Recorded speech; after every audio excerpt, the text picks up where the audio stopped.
Hi, welcome to the small shed. This week I'm making a small display case for a model car. See you in a minute.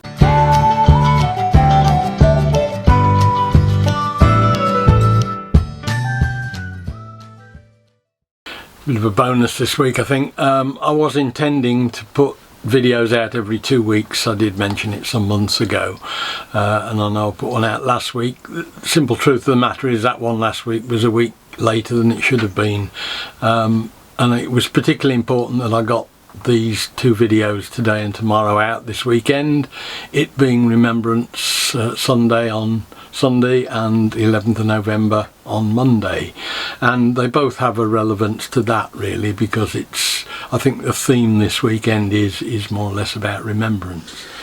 Now this is a Kyosho Caterham 7 1/18 scale model that was my late brother's. You'll probably, if things go to plan, this will be the day before I do another bit of repair work on something that was his, but this was given to me after he died by my sister-in-law, and it was sort of significant to him because when he retired, the firm he was working for, they had a whip round and they bought him a weekend with a yellow Caterham.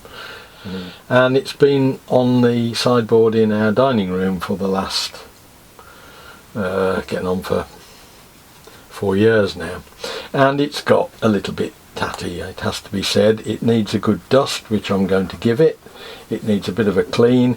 It needs a couple of bits sticking back on. There's nothing desperately broken, but the wing is off, one headlamp is off, but I want to do something to make it a little bit less susceptible to getting damaged.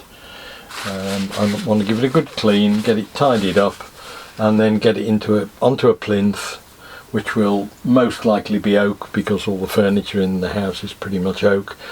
And then I've just had delivered, I hope, some 2mm acrylic sheet, which I'm going to cut to make a case for it, and I'll probably solder up some brass section to make the framing for the case and see how we get on with that.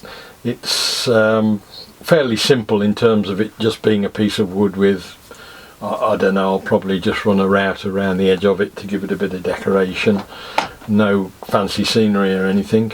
What I'm going to do is work on the principles of the golden ratio, which is about 1.6 something to 1, which is the sort of, it occurs in nature a lot, and it's something which is aesthetically pleasing, if you like, in a set of proportions, so that if that was a distance, that would be look much better like a picture frame if it was 1.61 whatever it is up there, rather than the length it is now, which is practically what it is, but it doesn't look particularly right. So I'm going to look up on that to get a size for the plinth. Fairly straightforward thing to do, and it's not as if there's a massive amount of repair work to do. It just wants a damn good clean, a couple of bits sticking on, and we make this plinth. So see if we can find ourselves some oak. That looks like a suitable piece. A little bit of what I assume is a bit sapwoody, that side of it, but certainly I think we've got enough here, once we've got our sizes established, to be able to get somewhere near a piece about that big. So just taking the nose cone off, it appears as if the headlamp is fitted inside the nose cone. Right, that's got all the repairs done. Just pop the bonnet back on. I'm going to take it back in the house now so that we can get it out of the way of sawdust and all the other stuff that's going to be flying around here in the next few minutes. I shall do all the cleaning up of the paintwork with a bit of polish of some sort, I think, when we're inside. But in the meantime we'll get on with this bit of wood. Now it appears I've just spent the whole morning doing stuff and recording it on a card that was already full, so it's not really come out. So I'm going to do a quick recap of where we are. I got some brass angle of an appropriate size, and I've cut it into lengths, mitered the ends, soldered it all together. So I've had the morning doing that. I basically set it up on a right angle block of wood, put the two sides on together with a mitered joint on the corner, and then soldered a piece on the, clamped it together and soldered that end piece on. And that's cleaned up quite nicely. I've cut the piece of wood to the right length, and what I'm doing now is I'm just drilling 3mm holes in the corners, which are the equivalent position of where the legs will sit. Probably just slightly inboard, but that's fine. I'm going to get those in all four corners, and then I'm going to put a CNC bit in the router with a spiral bit on it, set the thing up so that it's got the limit stops as to where I've got to go from to, and put grooves down the length and the width, so that when we get this finished we can drop it down into the holes, and that the glass will slide into the slot along the front edge and the back edge and the sides. Just conceals that joint along the bottom, I think. Don't know how it's going to work out, but we'll give it a try. This is slightly wonky at the moment because these legs were just cut randomly to about the right length, but it will hopefully all end up as the same height when we do it.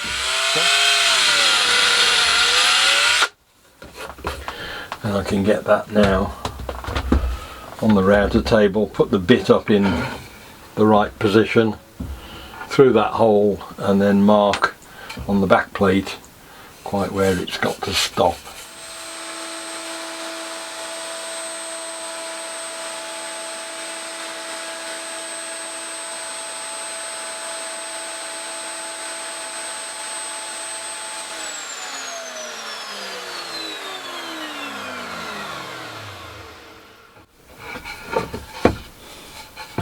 So that's set the lines for the grooves slightly outside the holes, which is good. So I think we can move on to the proper bit now. This was a V-cut on it. Just going to change the bit over to a deeper bit that we can router a complete groove all the way around now.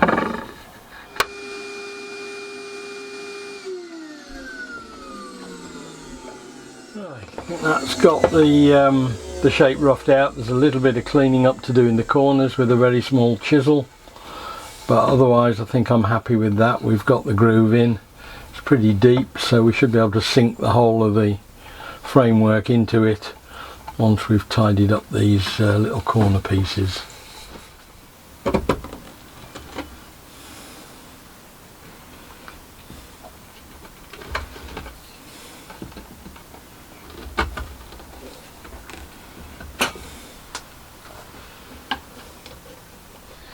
So that's, I've just trimmed the length of the uprights, so that all works now. So I think that's pretty much there. I'm going to solder some metal pins on the inside of these legs, so they'll go into the holes that we've got underneath, and that will give some location that I can seal off from underneath, perhaps, because this thing will need to be removable, but I want it to be a tight fit really. So it's down to cutting out the acrylic now, and then I'll have to make a decision on this frame before I fix the glass in, or the acrylic, as to what I want to do, whether I want to paint it black or whether I want to leave it like this. Now the acrylic sheet, I I don't like working with acrylic. It's very brittle, tends to snap if you're not careful, and obviously it's very susceptible to scratching, so I'm going to keep the protective paper on it until the very last minute. Just marking out. I'm going to use, to cut it, an alpha cutter. I know them as scrawkers. The cutting edge is on that sharp point of that blade there, and you draw it along and it scores a groove that you can cut through and or snap the acrylic when it's most of the way through.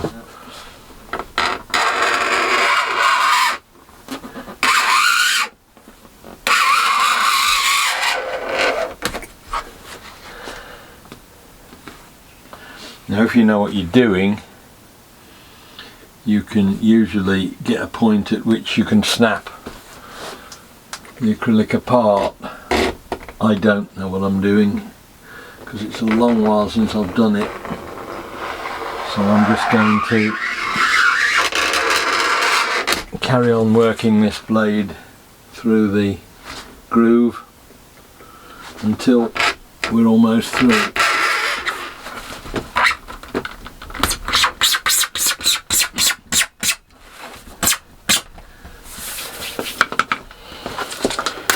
There we go, that's gone nicely. Finish the back off with a knife.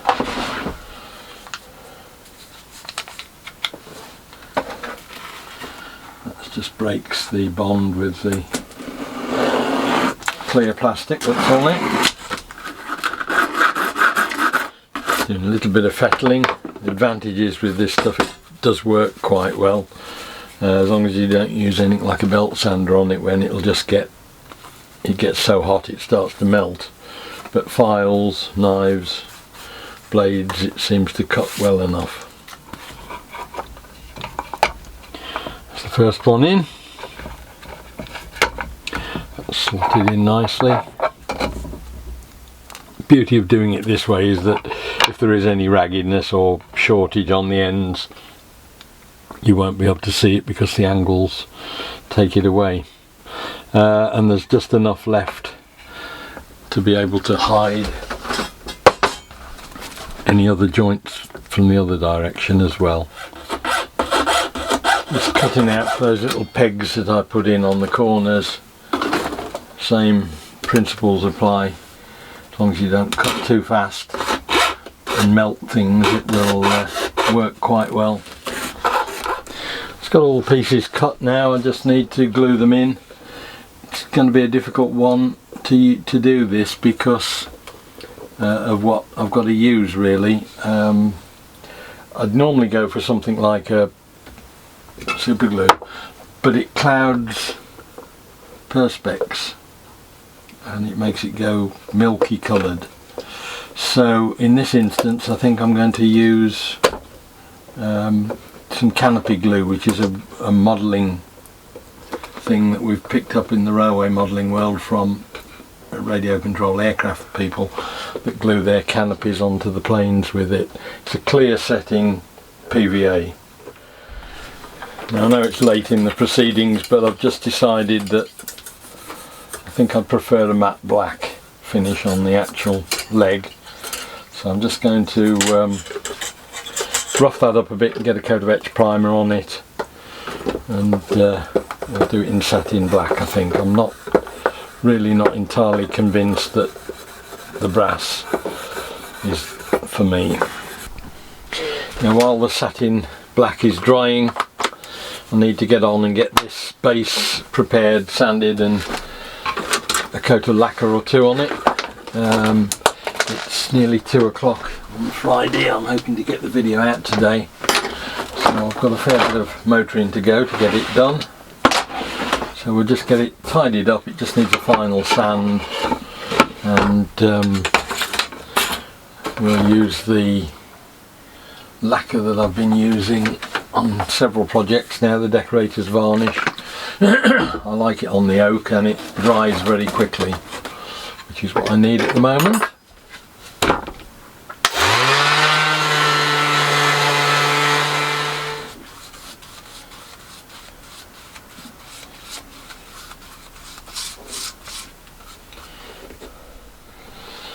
glued the first piece in of Perspex. I've just put a very light smear of the canopy glue, dispensed it into a smaller bottle, run it around the edge, very thin layer, and then once that's settled down a bit, doesn't take long to dry, I'll come back in and do the two sides, and then at that point we can start and try and fit the thing and see how we get on with it. What I've done is cut the plastic covering film off the top, just around the edge, loosely, and then that enables me to see what I'm doing, and if there is any slight squeeze out, which there is a spot there, I can just deal with it. Just got to hold this thing down when it's actually on the base just to locate it, so I've just threaded a little piece of brass wire down through the engine compartment over the gearbox, and that'll leave me with two down facing pieces of brass that I can drill holes for in the base and thread into, and just put a spot of glue on and snip off flush on the bottom. Box is glued up now. It's just a waiting game now to wait for the canopy glue to dry before we put the before I take the lid back off. It's just that I wanted all the sides to be glued in with it in the right place in situ, so we just have to wait now for that glue to dry, and we can just drill the holes in the base and put the car in, and we're done, I think. Right, so there we are. It is 4:30. Got to get this video edited, so I haven't quite finished it yet. There's a couple of spots of glue I've got to get off the Perspex. I'll clean that off when it's fully dry. It's still not completely dry, but we've got the case finished. Quite happy with that. Gives us something to keep it protected, keep it tidy. I've just got to finish again trimming off the underneath legs, but as I say, I've reached the limit of what I can get done today, and I really did want to get this video out. Right, so there we are. We made it just in time. I've now got a safe, clean place for the car to, or the model car to reside in the dining room. It gets me a few brownie points with domestic authorities because it's easier to dust, and it will keep it better protected from damage. And as I mentioned at the start, today and tomorrow is pretty much about remembrance. It's a constant sort of reminder, as if I really needed it, about my older brother, and it's something I'll walk past every day and see, and it gives me fond memories. So hope you enjoyed the video. Look forward to seeing you next time. We'll be doing something different in the shed. I'll see you then. Bye.